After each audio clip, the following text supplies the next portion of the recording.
안녕하세요. 윤서입니다. 윤선박사 현장TV. 오늘은 농업 유튜브 이렇게 활용하자.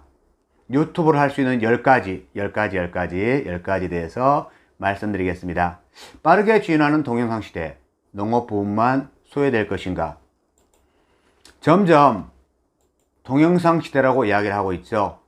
유튜브 월간 사용자 수가 3,093만 명이라고 이야기를 합니다. 1인당 월 1077분을 유튜브를 본다고 하죠. 과거 유튜브를 보는 연령대를 보면 보통 10대에서 20대가 주를 이루었습니다. 그런데 지금 60대 또 유튜브를 보고 있잖아요.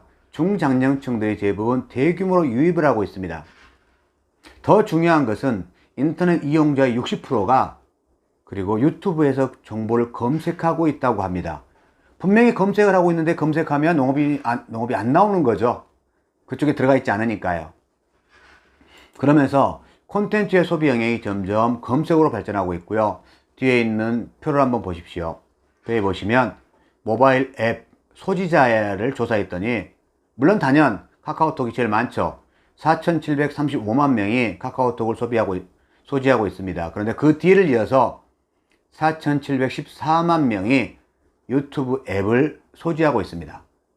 한국인이 가장 오래 사용한 앱을 또 보면 바로 단연 유튜브가 가장 많습니다.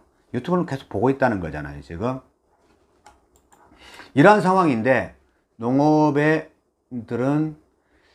관련된 분들은 소비자와 소통 채널로서 과연 유튜브를 활용하고 있는가? 아닙니다. 구독자 1000명이 있는 유튜버들이 농업계는 많지 않습니다. 물론 일부 있어요. 하지만 많지 않습니다. 농업 관련 기관도 실질적으로 구독자가 많지 않습니다. 거기에 컨텐츠를 올리고 있지 않아요. 이런 분위기를 만들어야 되는데 어떻게 하면 만들 수 있을 것인가? 그래서 한번 고민해 봤습니다. 농업계에서 유튜브는 왜 필요한가? 어떻게 활용해야 될 것인가? 를 10가지로 한번 생각을 해봤습니다.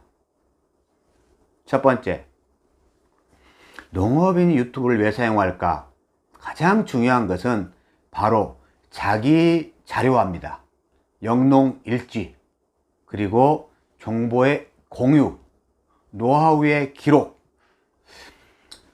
생각해 보시오. 과거에 어떻게 했나요? 자기 정보를 기록하는 게 머리로 했습니다. 머리에 있다고 했죠. 그 머리는 계속 바뀌잖아요. 경험에 의존한 농업이었다면 그 이후에 했던 게 이제 노트에 궁책에 정보를 이렇게 기록하게 됐죠. 그리고 10년 전부터 했던 게 뭐였냐면 블로그였습니다. 블로그에 글과 사진을 올려놨습니다. 이제는 올해부터 점점 중요해지고 있는 게 뭐냐면 유튜브의 동영상입니다. 영상의 생산 과정을 올려놓죠. 여기에 영상의 생산 과정 중에서 중요한 것이 성공했던 사례도 있지만 실패했던 사례, 내가 진딧물 피해를 봤다는 거죠. 그런데 진딧물 피해를 봤던 것을 한 사람이 봤던 것을 자기가 영상을 좀 찍어놨으면 그걸 가지고 유튜브에 올려놓으면 그 다음에 왔던 사람은 이걸 보면서 이런 걸 조심해야 되겠구나. 그러니까 노하우가 축적이 안 돼 있는 거예요, 지금. 그런데 이 영상을 노하우로 축적을 할 수 있는, 그것도 실패 사례를 측정할 수 있는 정보 자료화가 있죠. 여기에 뒤에 보시면 귀농 7년차 농업인이 유튜브를 해서 10,000명이 넘습니다.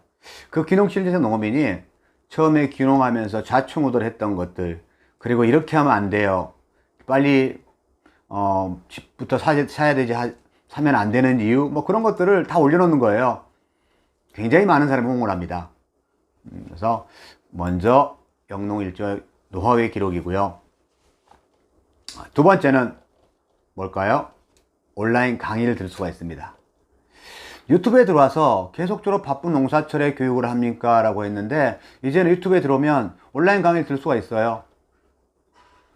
반복 교육을 할 수가 있죠. 저한테 물어보더라고요. 박사님, 강의를 듣고 난 이후에 이 강의를 다시 한번 듣고 싶은데 어떻게 하면 좋을까요? 저한테 물어봐요. 그러면 저는 예전에는 제가 다음 강의가 어디에 있는데 그쪽으로 오시면 됩니다라고 이렇게 말할 수밖에 없었거든요. 물론 카페가 기록이 돼 있으니까 그럼 읽어보세요. 책을 한번 보세요 이렇게 말할 수밖에 없었는데, 지금은 윤선 박사 현장 TV로 오세요 이러면 됩니다. 거기에 제가 강의했던 내용을 다 올려놓고 있습니다. 저와 마찬가지로 많은 강사들이 이제는 그렇게 할 거라고 생각을 합니다.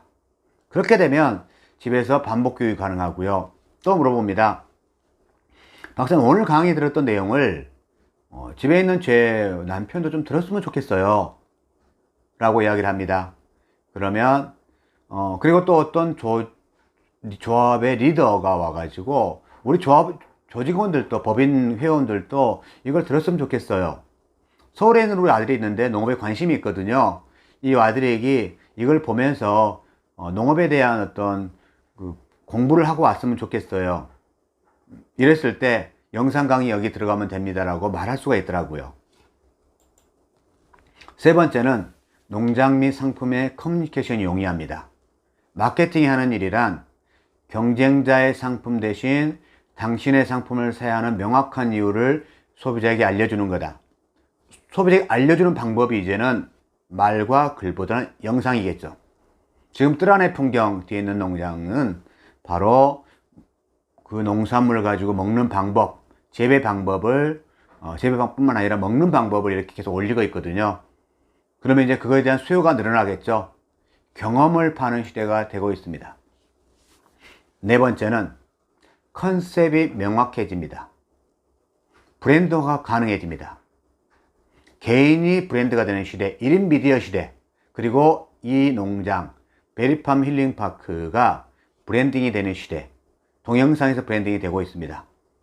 정보를 지속적으로 다니다 보면 세포마켓, 내가 올리는 정보에 대해서 세포마켓 아주 조그마한 시장을 찾아갈 수가 있겠잖아요. 그래서 내 고객 만들기가 용이해집니다. 다섯 번째는 농장의 스토리화가 가능합니다.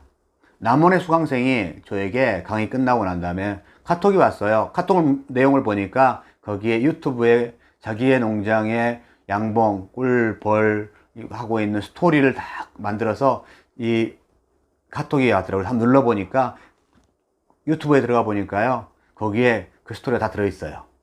스토리가 가능합니다. 이 스토리, 그 상품의 스토리를 전달할 수가 있습니다. 2019년 코리아 트렌드죠. 그래서 우리가 스토리텔링이 가능한 게 이제 동영상으로서 가능해집니다. 여섯 번째는 콘텐츠가 진화합니다. 농사직방 한번 들어가 보시면 아시겠지만 재밌습니다. 과거에는 생산정보 그리고 기술정보 중심이었다면 이제는 콘텐츠가 다큐라든지 굉장히 스토리 콘텐츠, 감성을 자극하는 콘텐츠들이 굉장히 많아지고 있습니다.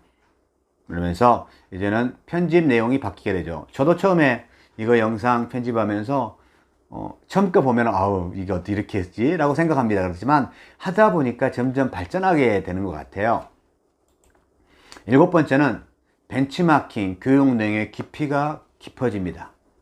마이스터라든가 신주식인 농업인들 같은 경우는 농장에 벤치마킹을 많이 옵니다.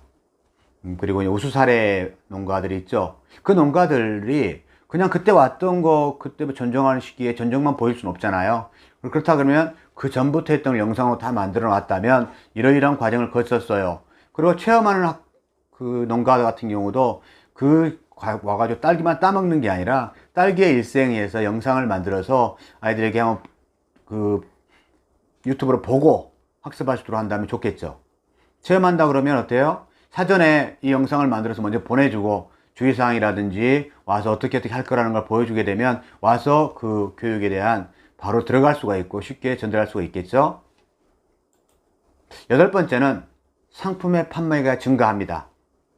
그리고 우수 고객 형성이 가능합니다. 청도 달콤한 농장, 판매를 권유하지 않아도 계속 정보를 보니까 언제 정도에 언제 나오겠다 이게 보이는 거잖아요. 직접 눈에 보이잖아요. 한 번 구매한 사람들이 이제 영상이 어떻게 흘러가고 있다는 걸 보게 되면 우수 고객으로 만들어집니다. 청도 달콤한 농장이 그런 경우고요. 구독자 수가 늘어납니다. 아홉 번째는 농업의 가치를 이해할 수 있고 다양한 소비자층을 확대할 수 있습니다. 벅스TV, 농민이 어떻게 하면 곤충에 대한 이해를 할 수 있을까? 용인의 곤충 테마파크 김영세 대표는 이 곤충에 대한 스토리들을 만들어서 유튜브에 올렸습니다. 유튜브에 내용이 많고 적음의 문제가 중요한 게 아닙니다. 몇 사람이 들어오더라도 그것을 볼 수 있는 거, 그리고 그 스토리화가 있다는 거, 교육의 가치를 증대시킬 수가 있고 농업의 가치가 향상이 되게 됩니다. 마지막으로 10가지, 광고 수익이 증가합니다.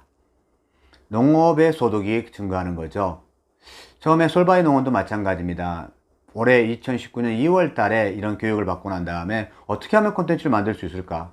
그리고 2월 달에 제가 갔습니다. 그때 9,000명이었거든요. 근데 지금 7월 달에 몇 명이 되냐면 3만 명이 됐습니다. 짧은 기간에 굉장히 빨리 증가한 거죠. 콘텐츠 때문에 그렇습니다. 콘텐츠가 어떻게 하면 되겠는 알게 된 거죠. 그러면 지금 한번 가보시면 광고가 안에 붙어 있습니다. 그리고 광고를 보면서 사람들이 그것을 영상을 보기 때문에 뭐에서 수익이 들어오게 됩니다. 농업의 수익이 가능합니다. 그것뿐만 아니라 이제는 어디가 사례 발표를 하고 있습니다. 사례 발표하면 또 수익이 늘어나겠죠. 그래서 유튜브를 하면 여러 가지의 효과들이 있다는 것을 말씀드렸습니다. 오늘 여러분에게 유튜브를 농업이 왜 해야 되는지, 이 이유는 이제 시작입니다. 유튜브에 들어가서 우리의 농업에 기록하고 공유하고 그리고 함께하는 그 유튜브의 문화를 만들었으면 좋겠다고 생각합니다. 윤선박사 현장TV 구독, 좋아요. 유튜브의 기본은 구독입니다. 그리고 구독해야지만이 계속적으로 올라오는 정보를 볼 수가 있습니다. 지금 농업에서는 구독하는 게 익숙하지 않습니다. 왜냐하면 돈이 들어간다고 생각합니다. 돈 무료 공짜입니다. 이것부터 먼저 이해하시고요. 그리고 사람들한테 정보를 봤으면 적어도 A상 좋아요를 한 번 정도는 눌러주는 게 기본 A겠습니다. 저의 윤선박사 현장TV도 마찬가지 구독, 좋아요 꼭 눌러주십시오. 감사합니다.